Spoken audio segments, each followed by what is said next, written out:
बिस्मिल्लाहिर्रहमानिर्रहीम, अस्सलाम वालेकुम। आज की अपनी इस वीडियो में हम डिस्कस करेंगे पैरासीटामोल यानी पैनाडोल के बारे में। पैनाडोल पैरासीटामोल का ब्रांड नेम है, यानी इस नेम से ये मेडिसिन मार्केट में सेल और परचेज की जाती है। और इसका मेन एक्टिव इंग्रेडिएंट जो है वो एसिटामिनोफेन है और वो एनसेड्स क्लास से बिलोंग नहीं करता, क्योंकि इसकी एंटी इंफ्लेमेटरी एक्टिविटी जो है वो बहुत कम है, उसको हम निगलेक्ट कर सकते हैं। पैनाडोल हमारी कम्युनिटी में बहुत ज़्यादा ओवर यूज़ की जाती है, क्योंकि ये इजीली अवेलेबल मेडिसिन है, तो लोग इसको आराम से अपने जिस्म दर्द में, सर दर्द में, बुखार वगैरह में बहुत ज़्यादा यूज़ कर रहे हैं। और इसका ओवर यूज़ जो है वो इंसानी सेहत के लिए खतरनाक साबित हो सकता है। वो आपको इस वीडियो के एंड तक इंशाल्लाह मालूम हो जाएगा कि किस तरह से पैनाडोल जो है वो सेहत पर बुरे असरात डाल सकती है। तो आइए स्टार्ट करते हैं अपनी वीडियो को, लेकिन उससे पहले अगर आपने मेरे चैनल को सब्सक्राइब नहीं किया तो चैनल को सब्सक्राइब कर लें, वीडियो को लाइक कर लें और बेल आइकॉन को प्रेस कर दें, ताकि आपको नई आने वाली वीडियोस टाइम पर मिलती रहे। आज हम स्टडी करेंगे पैनाडोल के बारे में, उसके यूजेस, उसका मैकेनिज्म ऑफ एक्शन, उसकी dosage forms, dosages, side effects and contraindications. Uses of paracetamol, इसके मेन यूजेस जो है वो दो हैं। एंटीपायरेटिक हम बुखार में यूज कर सकते हैं, एंड एनाल्जेसिक हम माइल्ड पेन में, बॉडी पेन में, हेड पेन में हम यूज कर सकते हैं। लेस कॉमनली, बहुत कम जिन कंडीशन हम पैरासीटामोल को यूज करते हैं वो है माइग्रेन, टूथ एक, बैक एक, sore throat and dysmenorrhoea.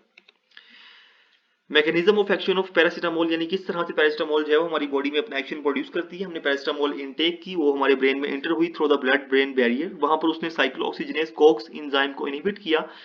Cyclooxygenase जो है वो प्रोस्टाग्लैंडिन्स की प्रोडक्शन में इन्वॉल्व होता है, और प्रोस्टाग्लैंडिन्स जो है वो हमारी बॉडी में पेन, फीवर और इन्फ्लामेशन को प्रोड्यूस करते हैं, मीडिएट करते हैं। तो जब पैरासीटामोल कोक्स एंजाइम को इनहिबिट कर देगी तो प्रोस्टाग्लैंडिन्स नहीं बनेगी, और ना ही हमारी बॉडी में फीवर, इन्फ्लामेशन या पेन जैसे कोई इफेक्ट्स जो हैं वो आएंगे। डोजेज फॉर्म कौन कौन सी है पैरासीटामोल की, उसकी टेबलेट्स अवेलेबल हैं। सिंपल पैरासीटामोल की टेबलेट्स अवेलेबल हैं ब्लू कलर में, आप सब लोग जानते होंगे। पैनाडोल CF है इसके अंदर। पैरासीटामोल के साथ साथ दो और मेडिसिन भी अवेलेबल हैं इसके अंदर। सूडोफेनेड्रिन जो कि नेजल डीकंजेस्टेंट है, अगर आपका नाक वगैरह बंद हो गया तो उसमें आपको ये रिलीफ दिलाएगी।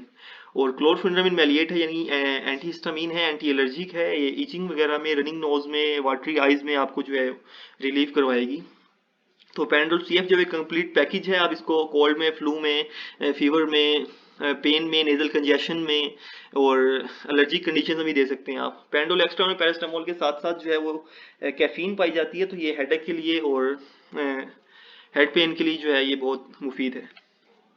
उसके अलावा जो है पैरासीटामोल के सिरप्स अवेलेबल हैं। पैनाडोल प्लेन सिरप है, पैनाडोल फोर्ट सस्पेंशन अवेलेबल है मार्केट में। और पीड्स के लिए 2 महीने से 2 साल तक के बच्चों के लिए जो टेबलेट्स नहीं च्यू कर सकते उनके लिए पैनाडोल के ड्रॉप्स अवेलेबल है मार्केट में। डोजेस क्या है पैरासीटामोल की, जो अडल्ट डोज है वो 325 to 650 mg है, और हमारे पास जो पैरासीटामोल की, जो पैनाडोल की नॉर्मल टेबलेट्स हैं वो 500 mg की पोटेंसी में आती हैं, तो आप वो एक टेबलेट हर 4 से 6 घंटे के बाद ले सकते हैं एक दिन में, या फिर आप 1000 mg हर 6 से 8 घंटे के बाद ले सकते हैं। और चिल्ड्रन डोज जो है वो 1 महीने से 12 साल तक के बच्चों के लिए 10 to 15 mg पर किलोग्राम है। 1 किलोग्राम के लिए अगर हम 10 to 15 mg पैनाडोल दे रहे हैं तो हम 10 किलोग्राम के बच्चे को कितनी पैनाडोल देंगे वो आप कैलकुलेट कर सकते हैं यहाँ से। अब पीड्स के लिए जो ड्रॉप्स हैं अवेलेबल है मार्केट में, क्योंकि वो टेबलेट्स नहीं चबा सकते तो इसलिए उनके लिए ड्रॉप्स अवेलेबल है मार्केट में।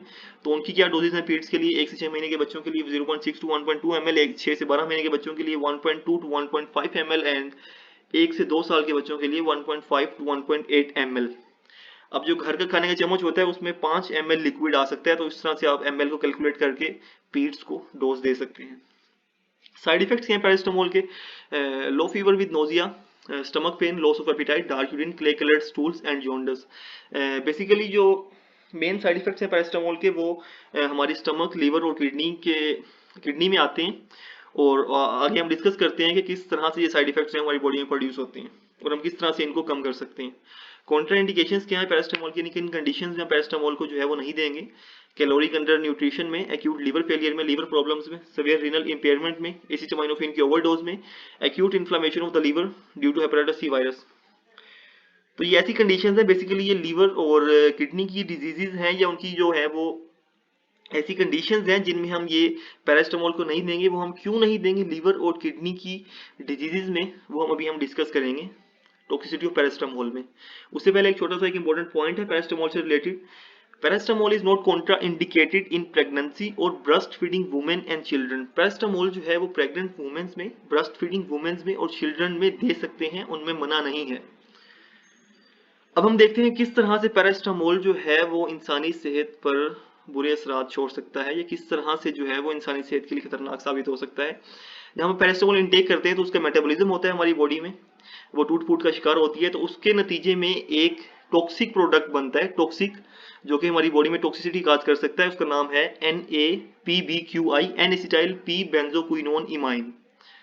और ये क्या करता है, ये किल करता है हमारे लीवर के सेल्स को और किडनी के सेल्स को।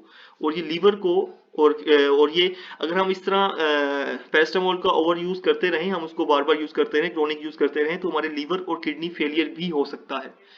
तो आप देख सकते हैं किस तरह से पैरास्टामोल जो है वो कितने खतरनाक नतीजे हो सकते हैं पैरास्टामोल के ओवर यूज के।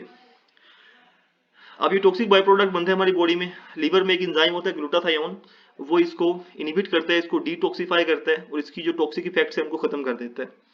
अब जब लीवर सही तरह से हमारा काम नहीं कर रहा, हमारे लीवर में कोई प्रॉब्लम है, हमें लीवर की कोई डिजीज है और हमें पता है कि हमें लीवर की डिजीज है, तो हम पैरास्टामोल नहीं यूज करेंगे। अगर हम फिर भी पैरास्टामोल यूज करेंगे तो लीवर का जो एंजाइम है ग्लूटाथायोन वो काम नहीं करेगा, क्योंकि हमारा लीवर काम नहीं कर रहा, हमारे लीवर की डिजीजेज हैं या वो सही तरह से काम नहीं करेगा, वो सही तरह से पूरी तरह से कंप्लीट अमाउंट में पैरास्टामोल को डिटॉक्सिफाई नहीं करेगा। तो क्या होगा कि जो पैरास्टामोल का टॉक्सिक प्रोडक्ट है वो उसी तरह से लीवर सेल्स को और किडनी के सेल्स को डैमेज करता रहेगा और इसी तरह से लीवर फेलियर भी हो सकता है और किडनी फेलियर भी हो सकता है। तो आपने इन कंडीशंस में पैरास्टामोल को बहुत ही एहतियात से यूज करना है। तो व्यूअर्स, हंसते रहिए, मुस्कुराते रहिए, अपनी सेहत का बहुत बहुत ख्याल रखिए। अल्लाह हाफिज।